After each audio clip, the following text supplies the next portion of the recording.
इस लेक्चर में हम लोग देखने जा रहे हैं कि कैसे केडीएल सिस्टम जो है, केडीईएल सीक्वेंस जो है, सॉर्टिंग सीक्वेंस ना, सॉर्टिंग सीक्वेंस वो काम करता है।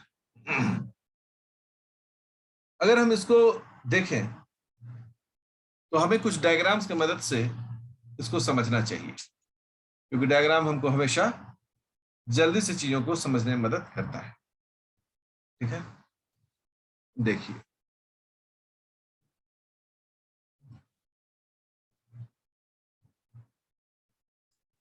आप डबल लेयर समझिएगा। ये एंडोप्लाज्मिक रेटिकुलम है, ठीक है, और ये एंडोप्लाज्मिक रेटिकुलम में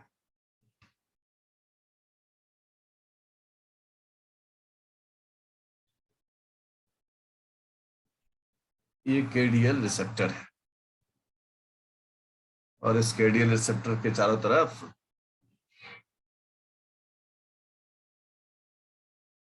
क्या है, COP2 है, COP1। This is called COP1 code.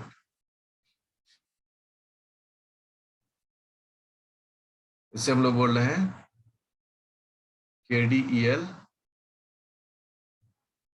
Receptor. और यहां पर प्रोटीन है, ठीक है ना, इसको हम लोग बोल रहे हैं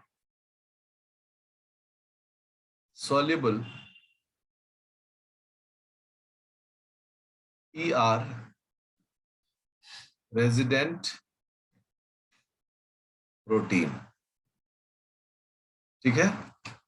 और ये इसका है सीक्वेंस, जो ब्लैक कलर का है वो है केडीईएल सीक्वेंस है। ये प्रोटीन जो है, इंटायर प्रोटीन को क्या कह रहे हैं, सॉल्युबल इंडोप्लाज्मिक रेटिकुलम में रहने वाला प्रोटीन, और ये है उसका केडीएल सीक्वेंस। अब इस सीक्वेंस की मदद से क्या करेगा, ये जाकर रिसेप्टर से जुड़ गया, ठीक है, ये रिसेप्टर से जुड़ गया। तो ये जो प्रोटीन है वो प्रोटीन जाकर, मतलब यही प्रोटीन है, इसी प्रोटीन को मुझे दिखा दे, यह जाकर रिसेप्टर से जुड़ गया। अब जुड़ने के बाद क्या हुआ, जुड़ने के बाद ये मटेरियल तैयार। अब ये मटेरियल टूटा, और टूटने के बाद, ठीक है, ये अभी हम लोग COP2 रखते हैं, ठीक है, क्योंकि हम लोग एंडोप्लाज्मिक रेटिकुलम से गोल्जी बॉडी ले जाने वाले हैं ना। ये यहां से मटेरियल टूटा, देखिए सब लोग डायग्राम बना रहे होंगे, मुझे पूरी उम्मीद है। ये केडीएल रिसेप्टर है, ठीक है, और ये है प्रोटीन जिसमें केडीएल सीक्वेंस है। ये हो गया सीक्वेंस, और ये हो गया उसके चारों तरफ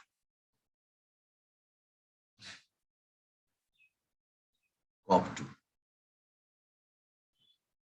अब ये कहां जाने वाला है, ये फ्यूज करने वाला है गोल्जी बॉडी में। ये गोल्जी बॉडी है, और उस गोल्जी बॉडी में ये वेसिकल फ्यूज कर गया। इसी में हम दोनों सिस्टम दिखा दे रहे हैं। ये गोल्जी बॉडी है, ठीक है, और इसमें जाकर यह फ्यूज कर गया। फ्यूज करने के बाद क्या हुआ, ये केडीएल इसी प्रकार दिखेंगे, कोट प्रोटीन तो हट जाता है, और प्रोटीन जो है वो रिलीज हो गया, और रिलीज होके गोल्जी बॉडी के ल्यूमेन में आ गया, ठीक है। अब यहां पर क्या है, फिर से केडीएल है रिसेप्टर, ये अपना घूमते घामते पहुंचा, और फिर से ये इस रिसेप्टर में जुड़ गया। अब ये रिसेप्टर कहाँ है, गोल्जी बॉडी मेम्ब्रेन के वेसिकल में। ये है गोल्जी बॉडी बड, इस बड में है, और इसके चारों तरफ जो कोट प्रोटीन होगा, उस कोट प्रोटीन को हम लोग क्या कह रहे हैं? कॉप1। ये आपको पता होगा, ER से गोल्जी बॉडी में, CGN में कॉप2।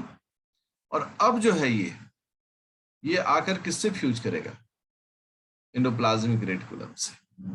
और फ्यूज करने के बाद क्या करेगा? ये वापस उस प्रोटीन को यहां पर दे देगा, या यहां पर दे दिया, अब वापस आ गया KDL प्रोसेस्ड होकर। अब ये जो प्रोटीन है अभी तक रेजिडेंट प्रोटीन था। क्या था ये? रेजिडेंट, जो इसी के अंदर में था। अब इसका नाम क्या हो गया? अब इसका नाम हो गया सिक्रीटरी प्रोटीन। अब ये प्रोटीन सिक्रीट हो जाएगा। क्यों? क्योंकि जब ये गोल्जी बॉडी में गया तो गोल्जी बॉडी में इसमें प्रोसेस्ड होकर कुछ जोड़ दिया गया। अब ये जब आया है तो इसमें कुछ जुड़ा हुआ है और अब ये सिक्रीटरी प्रोटीन हो गया। पहले क्या था ये प्रोटीन? रेसिडेंट प्रोटीन था, सॉल्युबल रेसिडेंट प्रोटीन। अब ये प्रोटीन क्या हो गया? सिक्रीटरी प्रोटीन हो गया। अर्थात कि अब इस प्रोटीन को या जो एंडोप्लाज्मिक रेटिकुलम है वह रिलीज कर देगा। तो आप देखें कि यहाँ KDL सीक्वेंस जो है वो कैसे इस पूरे प्रोसेस को रेगुलेट करने में मदद करता है। अगर KDL सीक्वेंस नहीं रहे तो ना तो ये जाएगा गोल्जी बॉडी में, कहीं भी ये पहुंच नहीं पाएगा।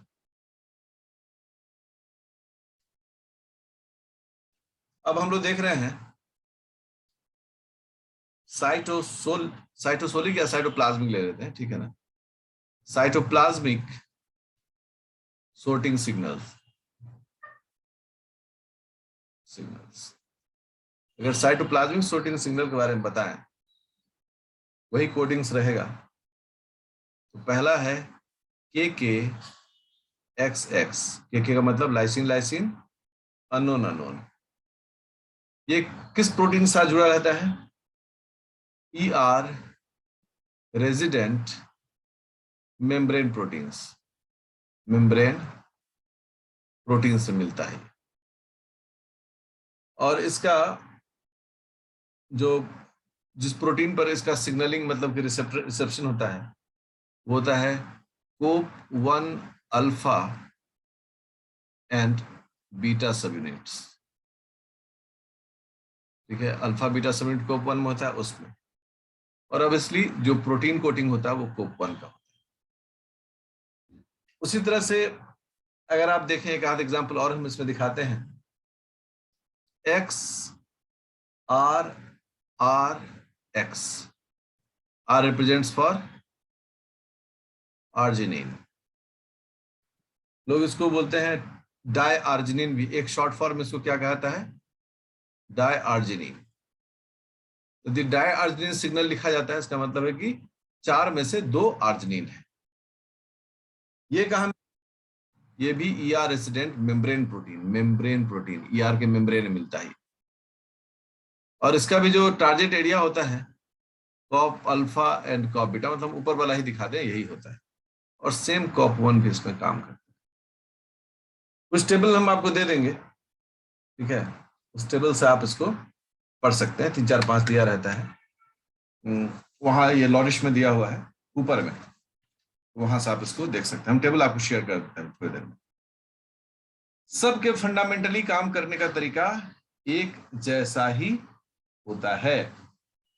और ये जो है यह इस तरह के सीक्वेंसिंग को हम लोग पढ़ते हैं।